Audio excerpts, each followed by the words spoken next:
The Radio Misfits Podcast Network. Hello, everyone, and welcome to episode 19 of Planted with Sara. I'm Sara, your host. And today we have Nathan Cozzolino of Rose LA and 3-star Michelin chef Dominique Crenn of Atelier Crenn in San Francisco. Welcome. Thank you so much for being on today. We are going to be talking about some exciting news with Rose LA and also talking about the intersection of food and cannabis and just how much things have changed. When I first started working in cannabis almost 10 years ago, it was very basic. Our edibles did not taste good. It was more something that you had to choke down to get a certain effect, but we have had so many strides with cannabis and edibles, and Nathan and Dominique are a huge part of that. So thank you for being here today, both of you. Thank you for having us. Yeah. Hello, bonjour. Nathan, starting with you, how did you get into cannabis? I got into cannabis as a 19-year-old working up on farms in Mendocino County, Laytonville, and Willits. It was a summer job, and it was just a supplemental income to a creative acting and writing career that paused in my late 20s when I was diagnosed with cancer, and then ultimately, which initiated my return to cannabis. May I ask what kind of cancer you had? I had colon. That's me too. I was stage 3. Yeah, same. Yeah. What made you decide to come back into cannabis? I wasn't auditioning. I wasn't, I was always doing on-camera stuff and then writing, but it's hard to be inspired and want to create and make jokes when your life is spent at hospitals and going from appointment to appointment. It's really hard to just like maintain those creative impulses during a time like that. And so really just to make ends meet and support a 1-year-old and family at that time. I was growing a 6-light room in the Richmond district in San Francisco, which was a thing at that time, about 15 years ago. Mm-hmm. Yeah, I know that the cancer experience changes a lot of things. I know for myself personally, going through it at age 37, when I was done, I wanted to do my life in a whole different way. Things just did not resonate the same. I was a theater stage manager for many years, and then I worked in civil rights as well. And when I was done, I decided to go back to school. And cannabis is something that during my treatment really helped create relief. But at the same time, I found it to be a creative outlet, a different sort of creative outlet, once I was done with my journey with with cancer. And actually, you never quite finish, right? It's something that's ongoing. I work with cancer patients now, and that was a huge part of my healing. And I always feel like when people ask me when they're going through it, they're like, does it ever stop worrying you? And one of the things that I've noticed is that even though I'm very present because you have to be, it's something that always kind of sits on your shoulder. Dominique, would you, being a cancer survivor yourself, and I guess there are a couple of questions that I'd like to ask you. One, where did your interest in cannabis start? And then also, how did your cancer experience affect your relationship with cannabis as well? Well, first of all, congratulations for being cancer survivor, all of you guys. So cannabis is natural medicine and all that always interested me for a long time. I was not a smoker. I kind of like at time to smoke some marijuana, but it was never into my life.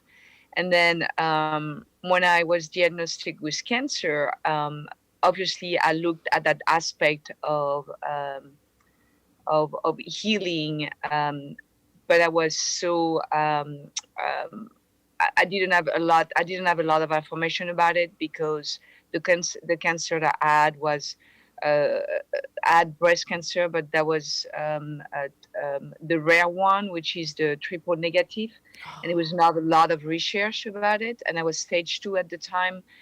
And instead of going to kind of like that type of medicine, which is kind of natural medicine, healing medicine, I kind of pivoted to kind of like Western medicine, which I didn't, I had no choice really.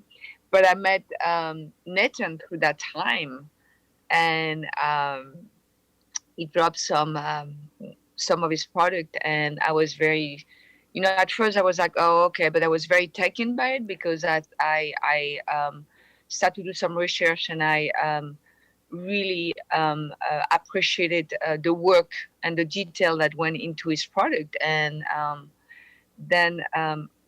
then I got hooked up with him. It's like his product, and it's like the rest is history, That was the beginning.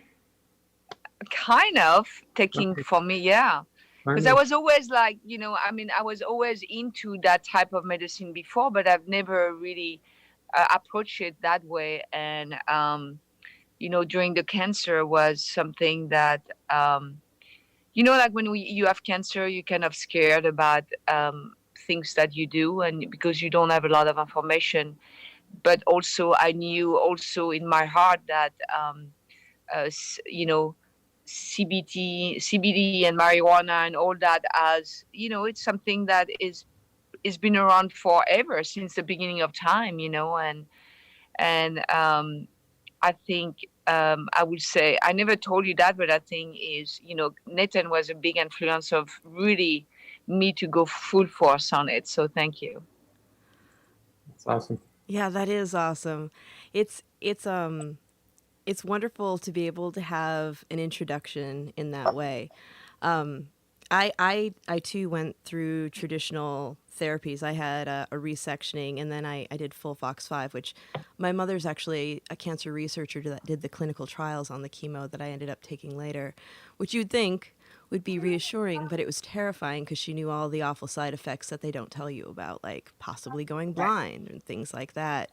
But I wish I would have known a lot more about what to do with cannabis when I went through my journey, because we didn't have a lot of conversations about it at that time. You could get a recommendation from a doctor, but when you went to a dispensary, they were just kind of like, I don't know, try something.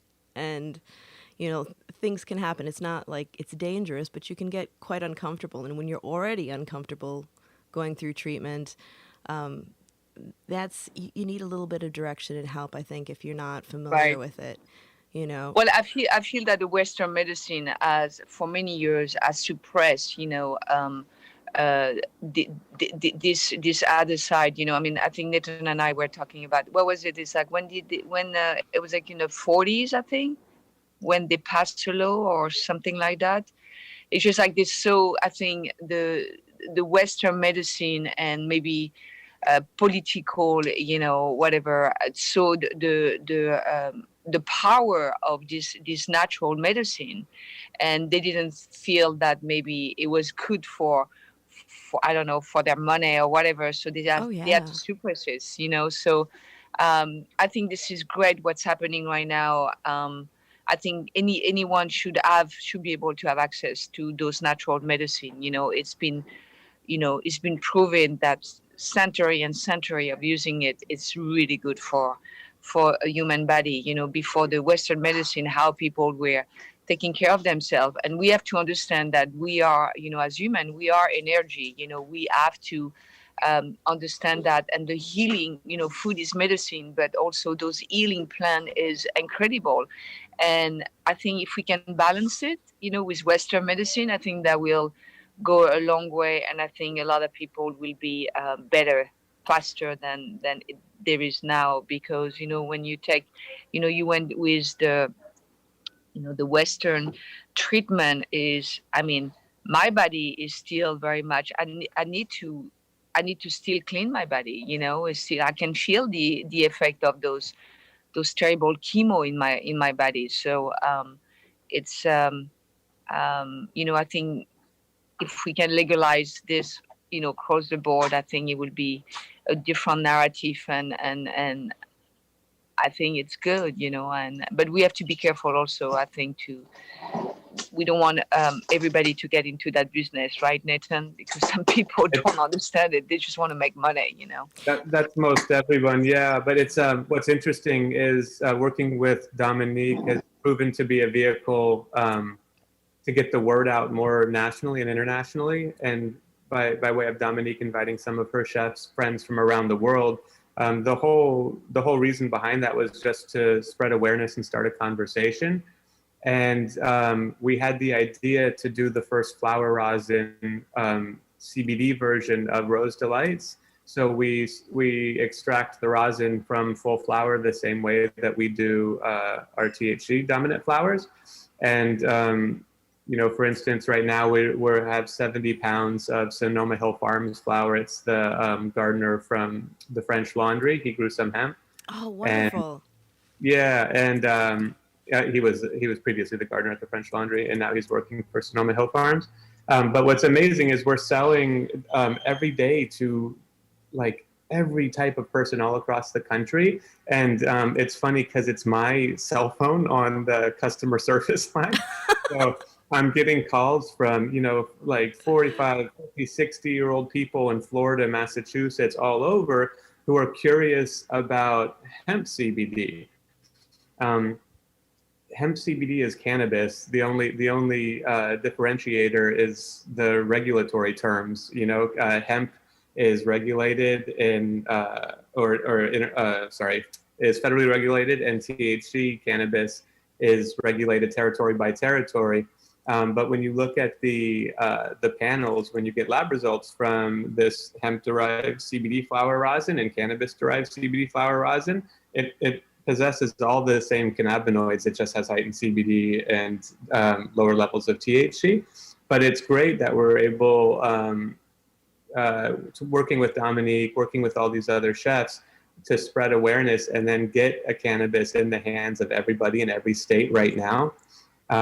Each delight contains about like a quarter to a half milligram of THC.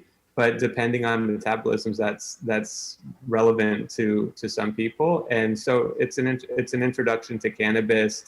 It's kind of like stripping away all of the stigma, especially when you have a chef like Dominique involved. It's like, hey, if Dominique is curious about this plant and formulating recipes with it, it strips away some of the fear, and it takes down the barrier to entry. Yeah, conversation is definitely normalization. And one of the things that I really enjoy about your product is the fact that it is full spectrum, that you have the entourage effect of all of the cannabinoids, which we know is the most useful for our bodies. And it's really nice to know that you're able to be distributed throughout the world because you do have the CBD product, because there are a lot of CBD products out there, like going back to what Dominique was talking about good players in the movement. We have people that are doing, the multi-level pyramid sales, the MLMs and all those things, the multi-level marketing, where the CBD products sometimes don't have CBD in them at all, or it's not the amount that they're saying it is. And being that cannabis is a bioaccumulator, and we don't have any regulation around where the CBD, where the hemp products are grown and what's used to grow them, there can be a lot of things in there that are actually bad for you. So one of the most important things when you're looking at a high CBD product is really looking at your producer and seeing, do they have certificates of analysis and things like that. And so it's nice to see. I have clients throughout the United States that I consult with, a lot of doctors and critically ill, and when they're in states that CBD is the only thing available, it can be really tricky to identify solid medicine for them. Right. It's interesting because it reminds me of, when the trend of like the word of organic, and everybody was like putting organic on their product and all of that, and it's very important for people to understand the product and to have information. And it's scary because I think we live in a world where you see the headline and people say, okay, great, I'm going to buy this, but you have to do your research. and everything has to do this, and so everybody has to do this. And so when I got to meet Nathan, I did my research and I was blown away, and I love it because it really resonated with me, because it's the same thing that we do at Atelier, or any of my restaurant. The way that we cook, it's cooked with purpose. The way that we grow food, in Sonoma, the biodynamic and organic, it's with purpose, and we understand all the layer and everything that's going into it. So it's really detailed, and I hope that people can take their time and understand and get the knowledge on when they buy a product, they need to know, where the product comes from, how the product is made, and there is some drink out there. I remember I'm not going to say the company, but suddenly they advertised that their drink was made with CBD, and everybody was buying it. And at the end of the day, it was not true, Right. So we have to understand that, and what I love also about this product is when you take it it's very kind of hold on 1 second. Are you there? Yep. Oh yeah, I can still hear you. All right. It doesn't give you a high. It's just like, it's very like, there is a consistency that it's amazing, and it lasts for a long time, but you don't feel like high and low and high and low. It's very cool, and I'm not, trying. I mean, yes, I'm a good fan. I'm really great fan of this product, but it's not just. It's just done properly, I agree. I think there's been so much irresponsibility with marketing, and like to Dom's point, everybody, organic has lost all value and all meaning. Regenerative is on the way to losing value and meaning.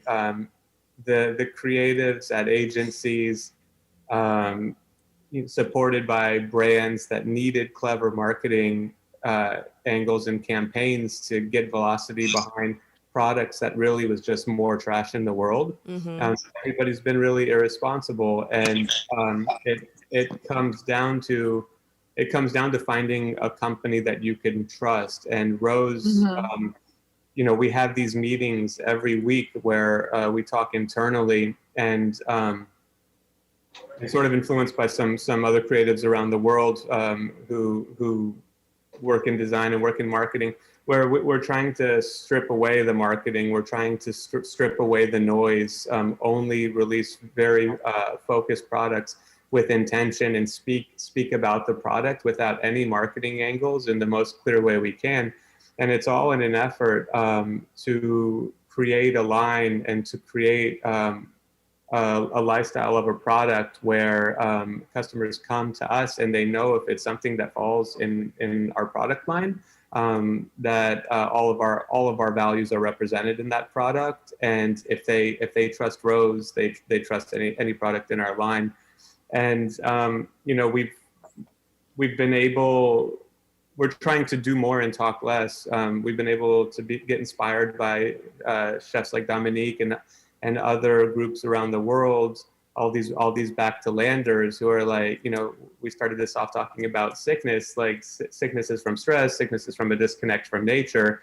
And it should, anybody who has a voice right now and can speak publicly should make it their responsibility to create a business that's responsible for itself, that isn't contributing to a problem that's gotten out of hand, and is working towards a solution collectively. And a lot of our effort right now that we haven't really started talking about yet is similar to Dominique and Atelier Crenn. We created a farm, a 10-acre agriculture property, where we are going to cultivate all of our cannabis for California and a lot of our produce. And you start looking at this through a business lens, and you're like, oh wait, okay, so how much of this product should we produce for California? And then you get the influence of investors who are like, hang on, let's talk infinite scalability. How do we get this everywhere in the country and take advantage? And you're like, well, that would be cool because we're creating like a quality product that we want to share that experience with everyone around the nation. But we don't want to make more trash. We don't want to grow faster than is natural. And so like, let's attempt to create a model in California that can be replicated everywhere in the country, in the world. But let's do it responsibly. So let's look at California and figure out how much produce, how much cannabis, how much packaging we'll need to create to get this in the hands of as many people as we can in California, and design a model that can be mirrored in other regulated territories. And so it's really been a process of just taking responsibility, opening our eyes, understanding our footprint and how we can minimize that. And really not for the sake of marketing, because hey, this is going to be a relevant sales angle for the consumer of 5 years from now. But I don't know why it became an obsession, but it's really what we look at every facet of our business. It's like, how do we source our sugar from the place that makes the most sense for us? Who is our fruit coming from? How much are they paying their employees who are picking that fruit? How are we going to go out to our 10-acre property out in Nevada City and regenerate this dead, like desert soil that all the neighbors say is unusable? And it's created a consumer packaged good that for us has enabled us to explore a new lifestyle, and a lifestyle that we're intrigued by and finding to be meaningful and that we want to share with other people. And so I think on behalf of all the team, I think Rose and our partnership with Dominique Crenn and her friends has really been fruitful in that way. That it's opened our eyes, and we're hoping this spreads. This can turn into a lifestyle and be shared and replicated by other people in the space and just consumers with their with their choices. Mm-hmm. I applaud you for that, because we have seen with legalization in particular a lot of people who've been jumping in and looking at it as a get-rich-quick scheme and having products that have very little substance. Right. And I have to say, like, so I remember, Nathan, when I was introduced to you and you had a product, and I get so many products thrown at me. So I'm a little jaded, to say the least. And when you brought it to me and I opened it up and I tried it, I was blown away, because all of the care that comes into your product, you feel. It's very well done. The effects are wonderful. The fact that you use local produce to do it was really something that made me, take notice. And even just like the format and the fact that it's vegan, because we don't have a lot of products for vegans on the market that taste good. And it's funny because there are other cannabis researchers and proponents of medical cannabis that say that, we should just be doing things in capsules and it should stay, in this medical format. But I really believe that life is too short and you should be able to enjoy what we put in our bodies. And also I pause when I think about big pharma getting involved with cannabis, because when we're looking at isolating cannabinoids and giving them to people, having no thought to what the full plant does, and the fact that it's hubris to think that we actually can disseminate all the different parts of the plant and say, this is good, this does nothing, this isn't good, because it's come together. Like you were saying, Dominique, that we have this very old relationship with cannabis being used medicinally. The plant has evolved in a way to be able to serve people, the way through natural selection and the way that we use it. And I just really, I've talked to people in the cannabis industry about your product, and it's funny because most of us who get lots of different products don't go to dispensaries very often to pick up things. And everybody that I've talked to says that they go out of their way to go to the dispensaries where your product is carried to pick it up, because it is that good. And it's this jaded group of us that's like, this is something completely different. And this is what we should be looking at as models for the future for the products that we're looking at, because there's over packaging, there's over marketing, there's a lot of pay to play talking heads that really don't know what they're talking about. It could be a marketing person that came from another another area, and they just have a bunch of keywords that they kind of spit out. And we really need to have more thoughtful conversations about it, which is why I was so excited to have both of you on here today. And how did you decide to go with the Turkish Delight model? Because that's, I remember that from like C.S. Lewis books. Yeah. I don't know. I'm still a 12-year-old and I like gummies. And a heart-shaped recipe like this is a blank canvas. You can do anything with it. Yeah. And what we're doing is not rocket science. We just attempted to clear up the products. We saw what was out in the market, and we just started stripping away what was unnecessary, what you could do without. We're using whole food ingredients. We're using regenerative produce that's local to our facility. But at the end of the day, this is a candy, and it's designed for pleasure. If you want to talk science and medicine, that's what we have to offer is pleasure. That's the medicine that we have to give. And if the whole thing is to control stress and reconnect with nature, we went with flower rosin because, like, who are we to interfere with nature and break down the chemical compounds of the plant to think we have some clever way of isolating or manipulating those compounds? We want you to have all the compounds that grew in nature, and for your body to be able to experience that. Humans and plants have evolved together for millennia. Everything is going fine. We don't need to interfere there. And you have hundreds of millions of dollars going into research to figure out the exact cannabinoid profiles that should be paired for this, that, and this. And I have some friends that are involved in that, and every time I hang out with them and we have dinner or having a glass of wine or whatever, they laugh because they're like, you know what, we're going to get to the end of our research, and I think we're going to find out that ultimately the plant was okay in its original form and didn't need to be manipulated. Yeah. That's what we go for. I remember when I was going through treatment, I used to do my chemo from Wednesdays through Friday. And then I'd hop on a plane and I'd go see my mom. She was doing cancer research in Dallas. And at the time, I didn't want to travel with my cannabis. That's what got me eating again. It helped with my nausea. And I ended up getting a prescription for Marinol. And it was awful. It was, yeah. I lost my weekend with my mom. It was like, I was the bitchiest thing on earth. And my poor mother had to deal with me. And it really proved that, I understand the logic behind, people wanting to isolate or do synthetic cannabinoids for the sake of patents and money, but that doesn't serve people. And that's Right. what bothers me. Yeah. Right. We work pretty closely with an endocannabinoid scientist on the East Coast on a couple of projects recently. Oh, fascinating.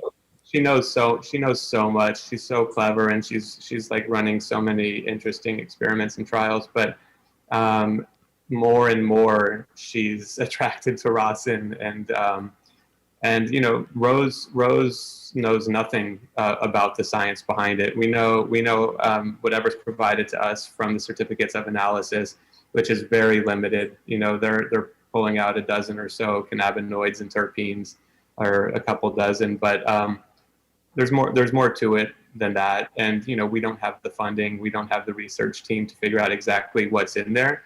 We can only just base it off the experiences that we have with the product, and that's where this all started. Is we didn't want any edibles that were on the market in 2017, so we said, let's make something for our friends and that we as consumers would be attracted to. And so, yeah, just keep it simple, keep it natural, and keep it tasty, and then try to create a responsible business. I think that kind of cooks down what we're after. Totally. What, for both of you, what excites you about this project and just like delving into cannabis in general? And we can even go into the future on it too. Like it's a general dump. I'll start. I mean, I ate at Atelier Crenn for the first time 6 years ago.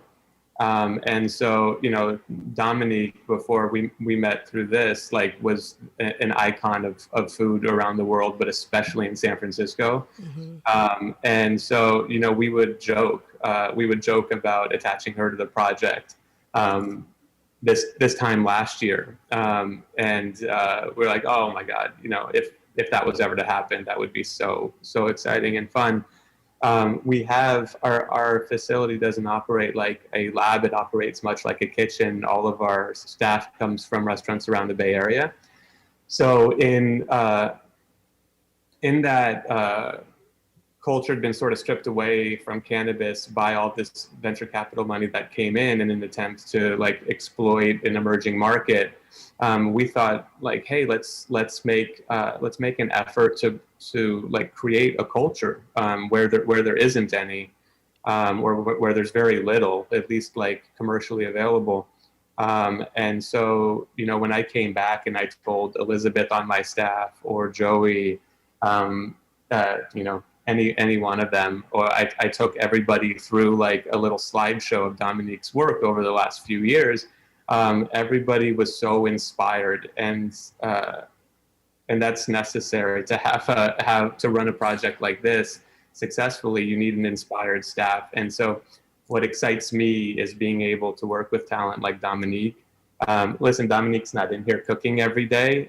It sometimes is as little as just conversations between us where she'll throw out a couple ideas, or I visit her and we have a conversation. I come back with some inspiration that I share with the staff.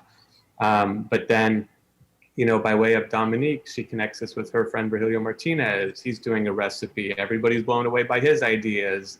Our creative team gets to design a box that's informed by the recipe that he provides, and there's all this just like energy going around. So really, Dominique, what excites me is the impact that Dominique has made on our team and how exciting it's made it to execute this product, and how really like it gave us the validation that we needed to, you know, it's like you're in an echo chamber, and this is like very thankless work, like much of kitchen work a lot of the time, or food industry work, and you need little like points along the way that keep you inspired and working towards your vision. And Dominique was just a huge source of like push and inspiration to continue doing that for me and the 20 people on my team. And Dominique, how about you? What excites you about this? Well, after what he said, I'm not sure. Well, No, I mean, what excites me is that the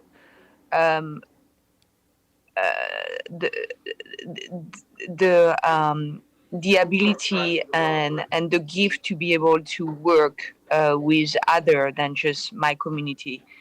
And what I've learned is the way that you find great solution and great fun and great love, but things that are meaningful in life is when you bring people together that perhaps sometimes you don't think to bringing them together. Yeah.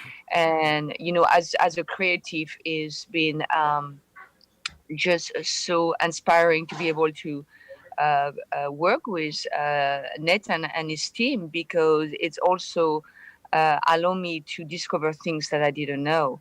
And if we can do that in not just our industry, but every other industry, that would be, I think the world would be a better world. But and we can start with whatever, you know, this company has done. You know, it's really, it's a model about how to run a company. Could be a cannabis company, could be a clothing company, could be, because everything has a purpose and a meaning, and everything they do impact also other community. You know, the communities, you know, okay, so we're gonna make clothing today, and then, well, who is making our clothing? Where where is the material come from?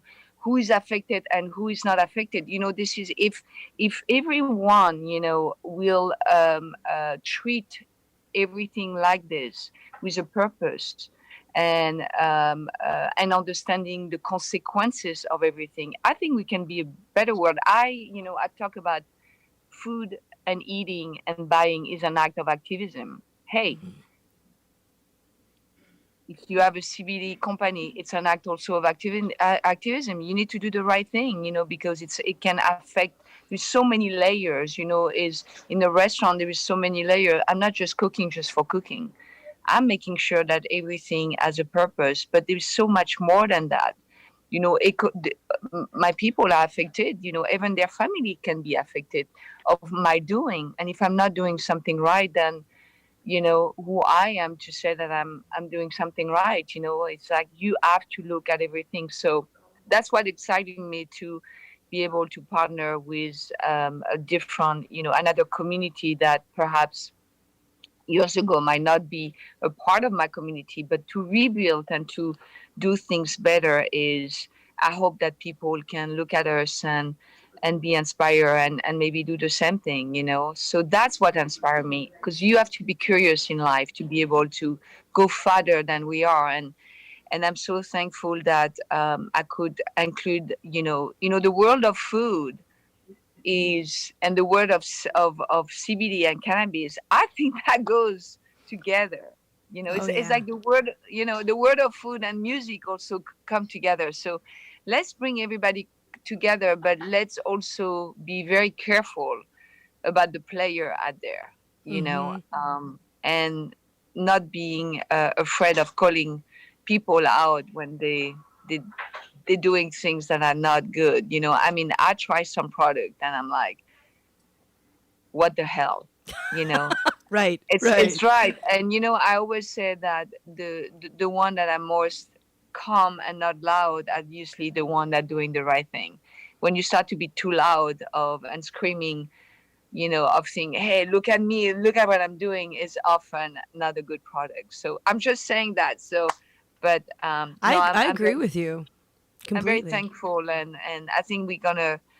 I'm just curious and grateful and excited about what's to come. In the next year or so. So I'm here. I'm at the service, Nathan. Well, and Dominique, I have a question for you. It's more culinary. The flavor notes of cannabis. What do you feel like it pairs well with? Well, I mean, flavor. The way that I look at flavor, I look at the flavor of life. You need to bring all the layering of life into something that you test in food. So it's kind of the same thing. Um, have you tested the cannabis plant? Yeah. What was the first reaction that you had when you tested? Um, I felt like it was a little bit. It was very herbal, and for me, I enjoy the flavor, and I like it paired with things like dark chocolate. Hmm. So once again, you felt very herbal. So what do you want to do to? It's like I have a good one. You want to bring something that might balance. Maybe some acidity, some touch of sweetness, or maybe some saltiness. It's like you need to do this. So that's the way that I looked at when you pair things. And I think the first recipe kind of work out, so that's great, and that's the same thing that we do here. When we cook food, is it's all the layering of flavors. It's like, you know you walk. I remember you when I was walking in the forest with my dad, and we were doing those walk, and what he taught me, and he said, Dom, and my Jean-Christophe is my brother. When you walk through the forest, you gotta smell, you gotta feel, you gotta hear, you gotta feel the flavors of life. All those little layering of like sweetness and bitterness, and it's very, very important. So that's how I look at maybe pairing something with cannabis. Yeah, and kind of riffing off of that, I think that when we were talking about health and just like all the stress and everything in the world that makes us sick, one of the things when I teach my classes, I always start with telling people that cannabis is an opportunity to ground and center in yourself instead of taking it Right. haphazardly. Like, be mindful of how you feel before, after, during, because this crazy world that we live in, we're rushing from moment to moment. It's like we have our social media, we have our phones, we have all of this lovely pollution. And everything is very distracting and stressful. And that's, I think, the reason that we see more and more cases of cancer every year. Because in the time that I've been working in cannabis, people that I've known who have come to see me to purchase cannabis, who were using it for other issues, a lot of them through the years have come in and had cancer. They've come to me, and it's really about a lot. We're looking at all these ways to cure it and treat it, but we're not looking at why we're getting it to begin with. And a lot of it has to do not only with the environment, but it's our lifestyles. It's the fact that we are not in touch with our bodies and centered and having that moment of calm or having the opportunity to like delve into something and be present with it. And I think, well, I mean, I think it's interesting because you have to go back to the source, you know. mm-hmm. And I remember when I spoke to my doctor is about those treatment allow you to take or to kill something away, but it doesn't allow you to understand the core of why cancer is coming up to you, you know, to come to the human. So I think the medicine needs to really understand, and cannabis, you know, like that industry, you know, I think a lot of people understood for many centuries that you have to understand your body. Like, once again, I say we are energy, you know, so we create our own diseases. Mm-hmm. And so I wish that medicine would be different. It would be go in instead of going from the outside, you know. And you know, we have the power to change ourselves, you know. And yeah, the stress is definitely something very big, but I think if we can, you know, I mean, Nathan company it can be one of those company can allow us to understand and to be more curious about this too. And this is so much more work to be done out there. And I hope that people will understand that when it's going to be a legalization of this, it's not just, hey, let's forget about it now, it's legal. It's like, hey, we have a lot of work to be done. And that was perhaps a reason why we legalized this. And let's look at what the human body needs, you know, where that come from. And I don't know if the Western medicine would be okay with that, because I want to be, you know, I think there is a lot of money to be made, you know, with all those, True. you know, I mean, look at all those medication, you know, it's crazy. But it's interesting because the pandemic has really showing us that we are very weak in America and all over the world, but especially in America. And why? It's because we don't take care of a body. Yeah. Yeah, no, So, it's true. I think with medical, it will depend on the practices, because I know like I do trainings at UCSF and Kaiser, and I work with individual physicians with their patients. I work with a pain management doctor who is, you know, working to help his patients get off of pain medications and things like Valium and Xanax. And there are some doctors that really can think outside of their indoctrination. But then we have some that really just play it by the book. And I think that that's also another reason that we're having a lot of young people with advanced cancers, because they're like, oh, you don't fit the profile, so I'm not even going to look at it. And there has to be, I think you're right with cannabis being able to be done right can be a model for a lot of other things in the world. And one of those things that I think we're seriously lacking, which I think is one of our weaknesses, is critical thought.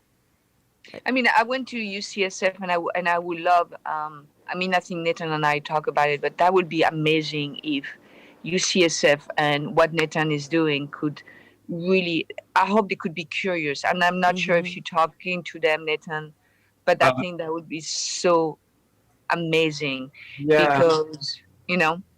It's so funny. It's such a difficult system to penetrate, right? But I went into the Cancer Resource Center one time, and I explained them what I do and how we'd love to like allocate some product for any number of their patients that would be like curious to try. Mm-hmm. And there's just they can't figure out a way to implement that into their workflow.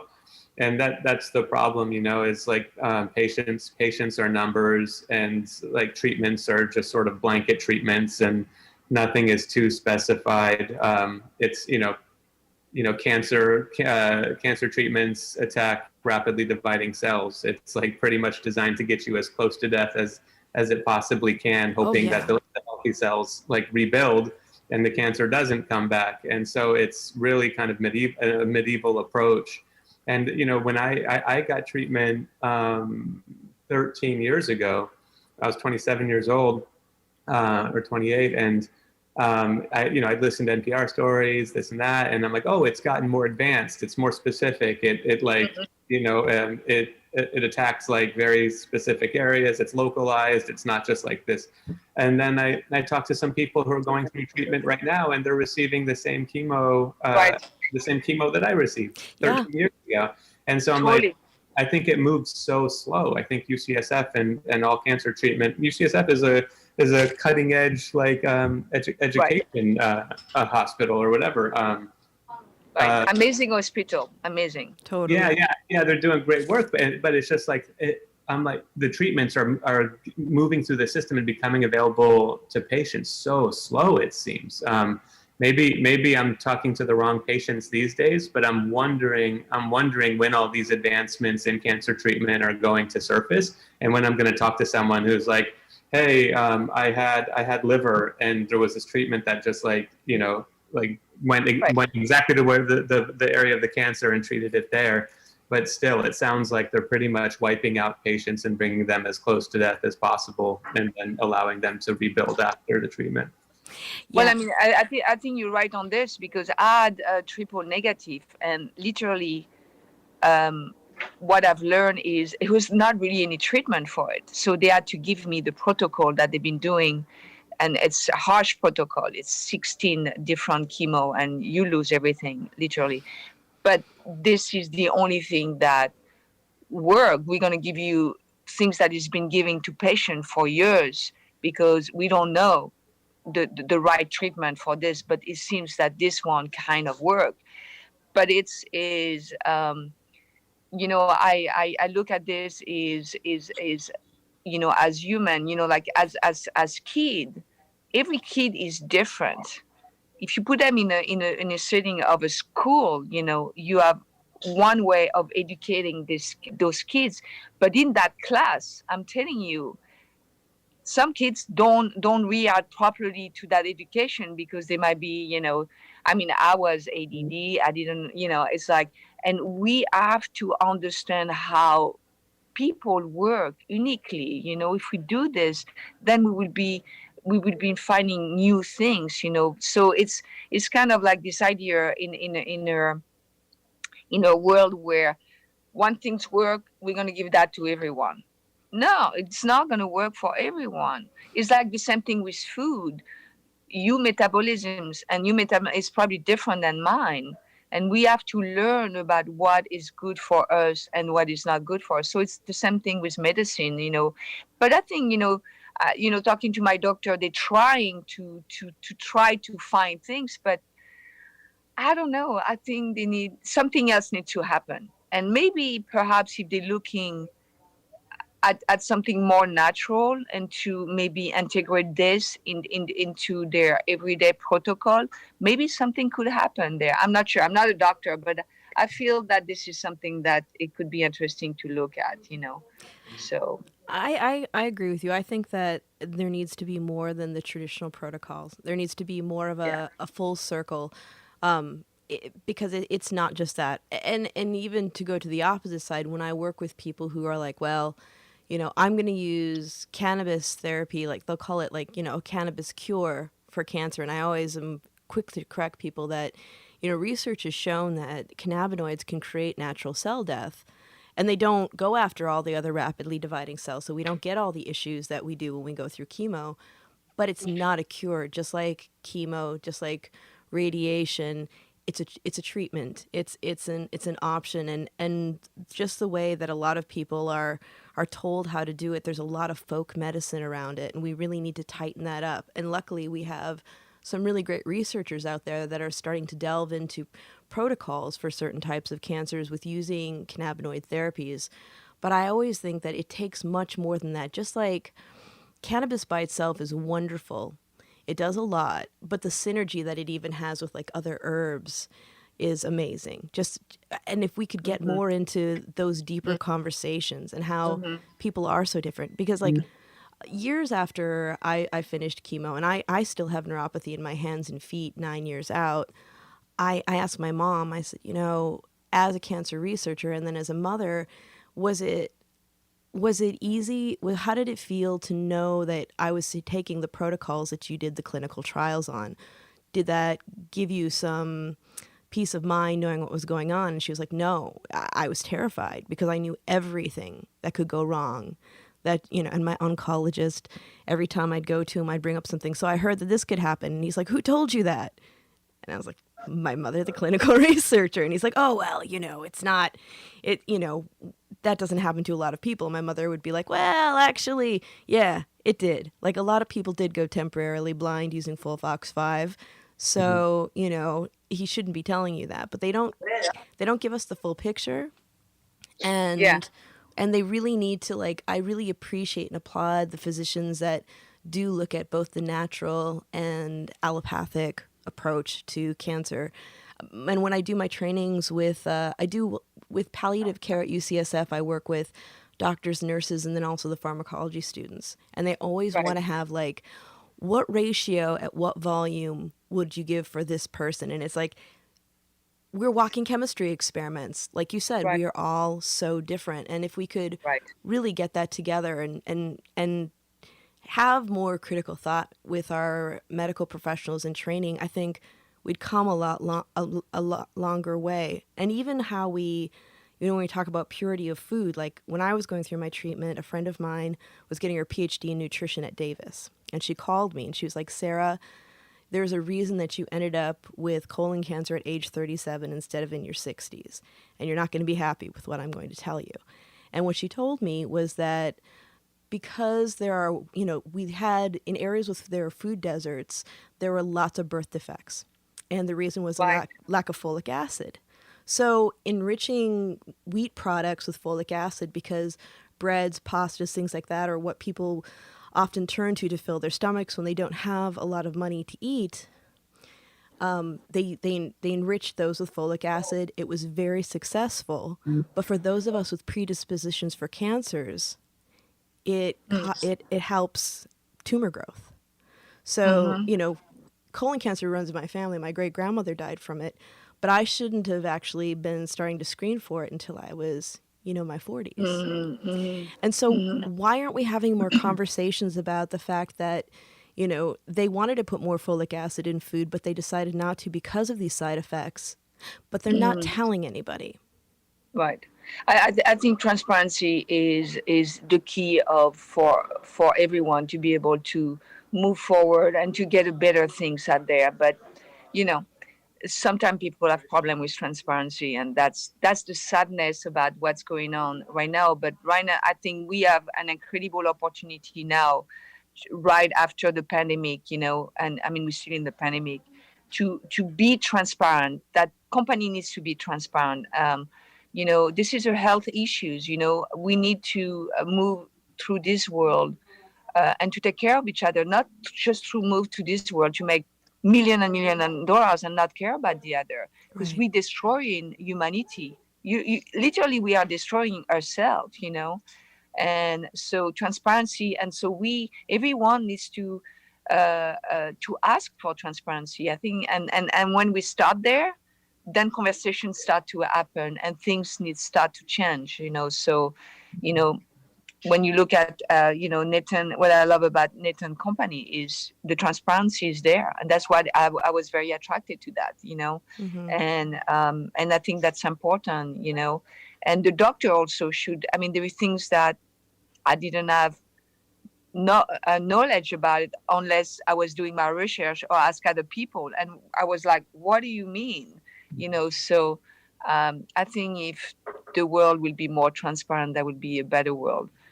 Yeah. Starting at home, supporting.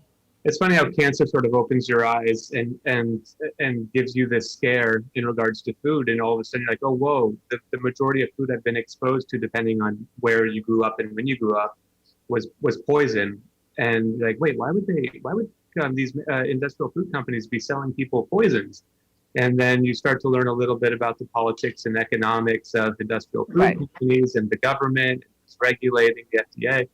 And you're like, oh, whoa, there is so much work to be done. So the closest you can come to a solution for right now is taking more responsibility for your own food, your own consumption, production and consumption, and or start to support small companies who you have good reason to trust. Right.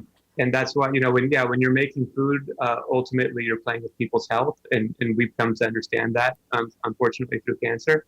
But yeah, it's a big responsibility to make food, supplements, herbs, put any of that out commercially.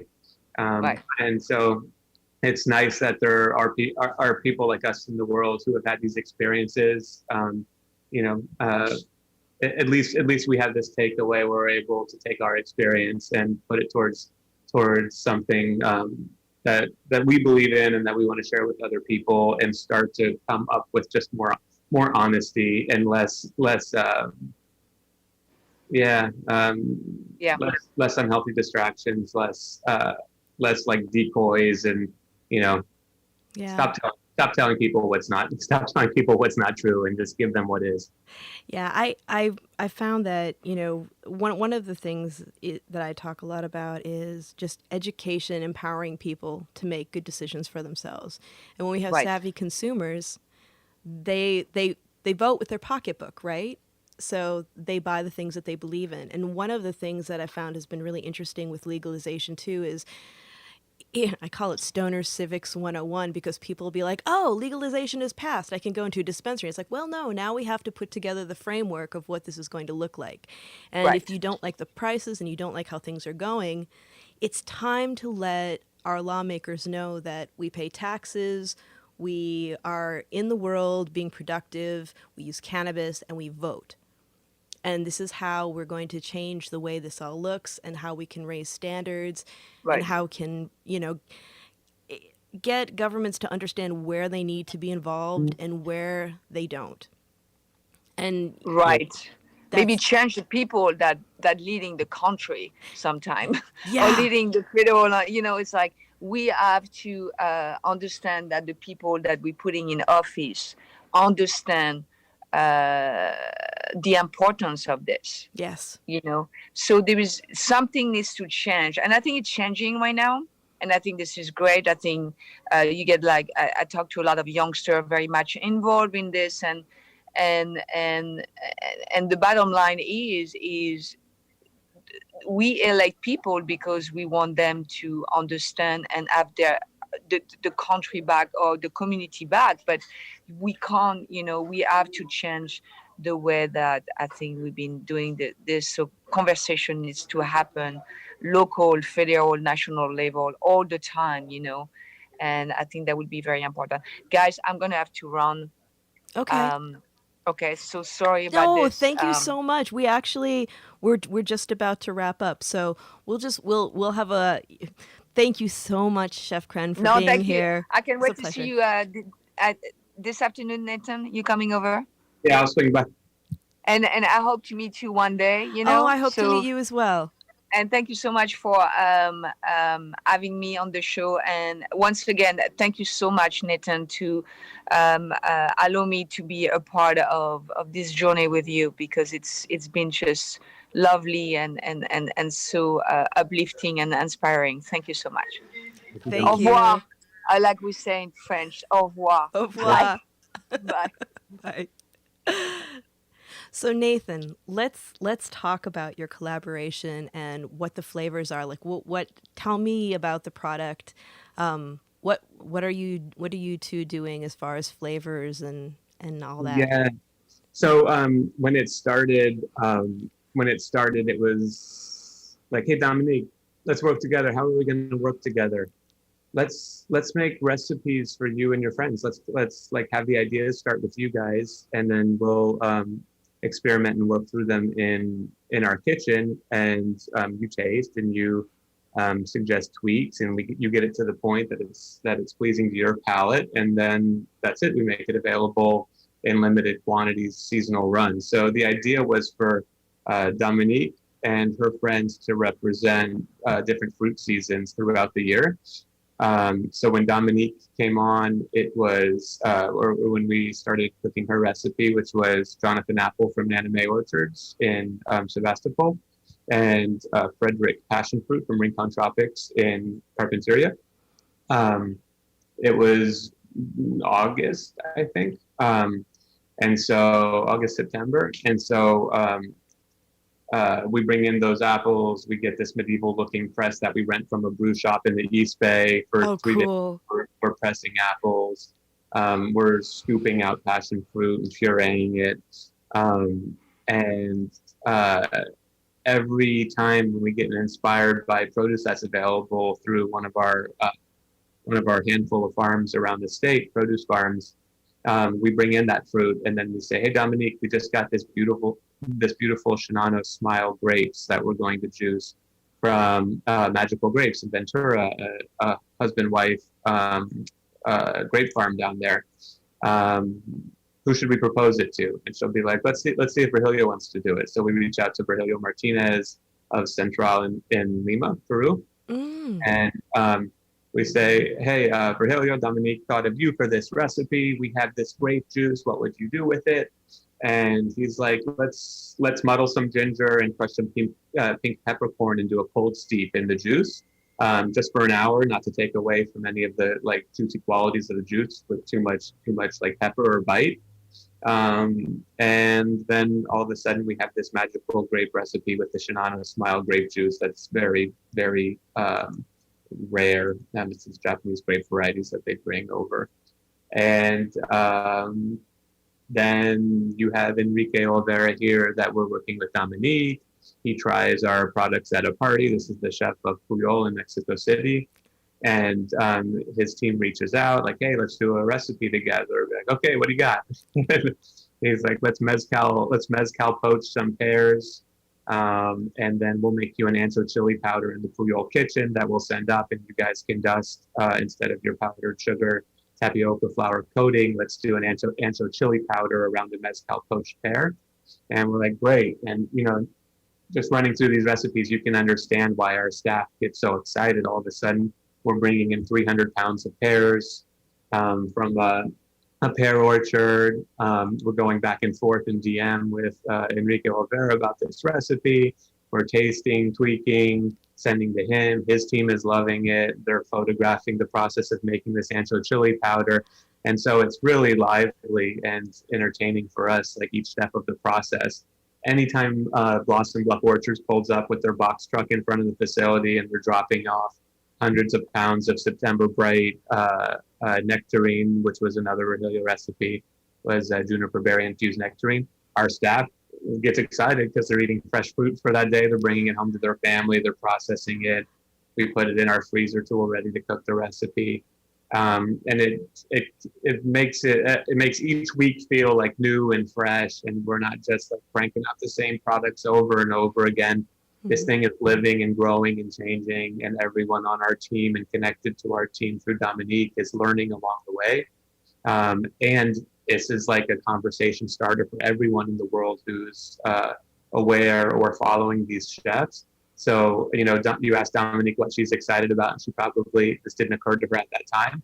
But if she knew, just by way of her working with Rose Delights, how many new people are being invited into the cannabis space and having new opportunities to experiment and see how it could be of use to them, how cannabis could be of use to them. I think she'd be pretty like happy to realize that she's like opening up so many doors.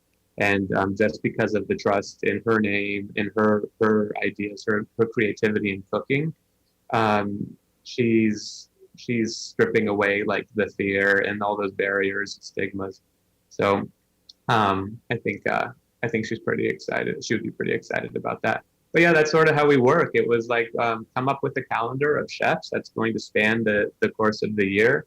Let's address them seasons. We're not that organized, so usually we get fruit and we're like, hey, nectarine, who's on it? And then these recipes start pouring in, and before the year's over, we'll have visited Brazil, Peru, Mexico, Slovenia, the Dolomites, with all these chefs that are in Dominique's network, and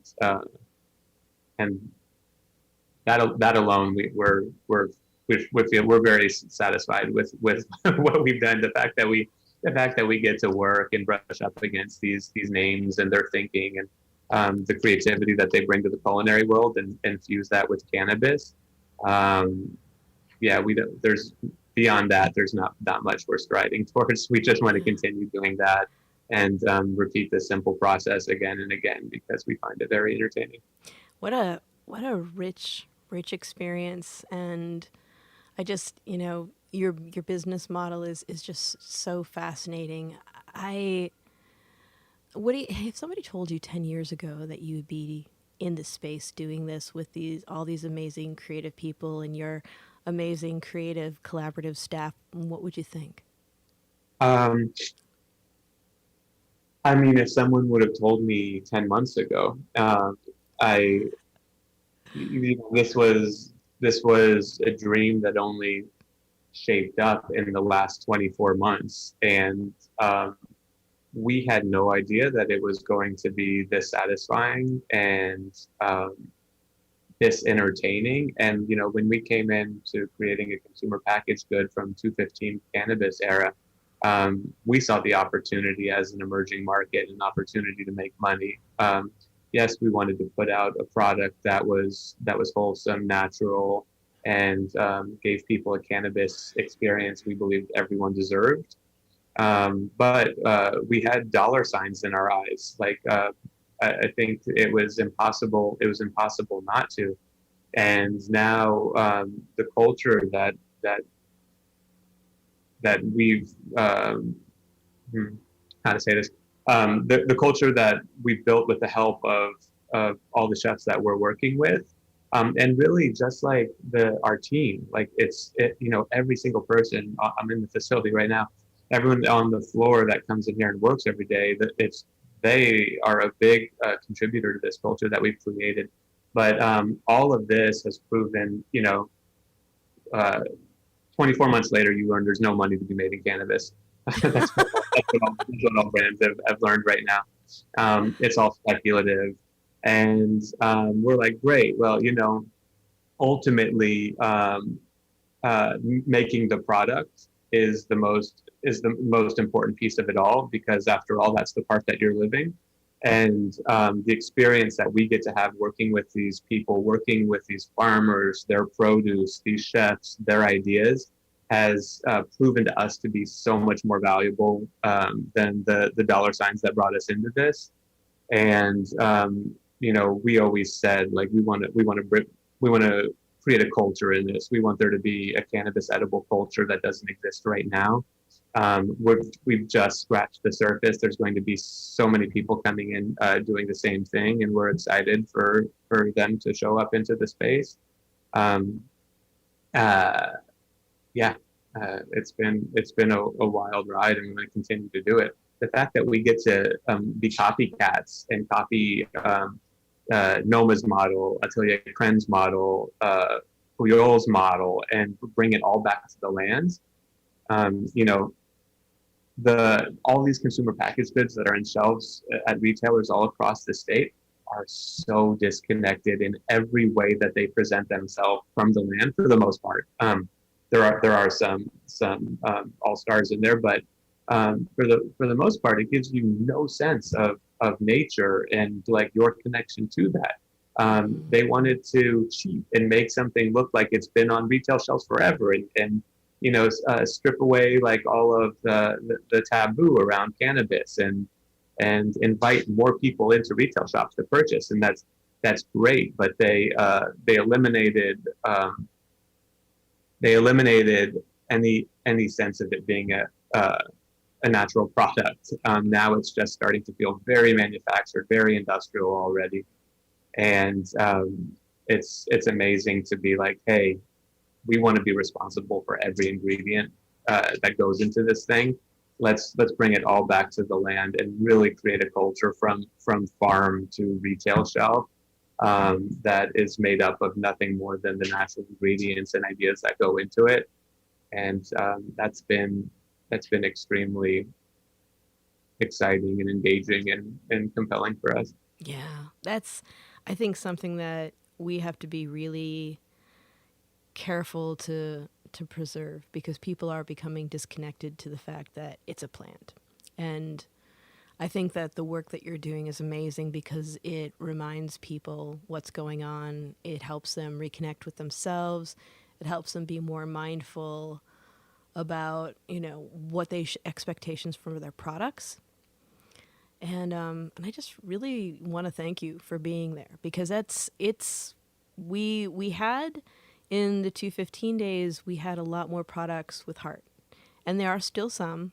Sure. Like Cosmic View, shout out to them. They connected me to you, and it was like, if they're going to tell me that, you're someone I should talk to, I'm going to listen to them because of the quality and heart that they have with their processes and products. Sure. And I feel like a lot of us tend to be drawn to one another because of our values around this. So I just, I want to thank you for being on the show today. And also, can you let our listeners know how to follow you on social media and get more information if they're interested? Yeah, on social media, you can find us at Rose_Los Angeles. That's on Instagram. And to try or send some of our CBD flower rosin infused delights, those can be purchased directly at cbdrosedelights.com. And starting next month, we can be found on all Apothecarium shelves in all 5 stores. So. Yay! I'm so excited. We are so excited. I've been hyping you up for months, and so our staff has been really anxious to have you on the show. So we're thrilled. We're thrilled to have you. We are too. Yeah. For anybody who's listening, I just want to put it out there. So this is Nathan Cozzolino from Rose Delights, and we had Chef Dominique Crenn. Thank you so much for being on today. This was an amazing conversation, and I hope that we're able to have more conversations on Planted about more exciting things that you're doing. For those of you who want to follow Planted on social media, on Instagram and Facebook, we are Planted with Sara. You can also follow me, Sara Payan, www.sarapine.com, www.plantedwithsara.com. And if you want to follow me on IG, I am Sara M. Payan. So thank you, everybody, for listening today. Tune in for next month's episode 20. Note that we are going 2 times a month now. Lots of exciting programming for the new year. And if we don't talk before the holidays, stay safe. It's a crazy world. Be good to one another. And remember, it's up to you to be a good consumer, educate yourself, and vote with your pocketbook and get civically involved. Thank you, everybody. Have a wonderful December. Take care.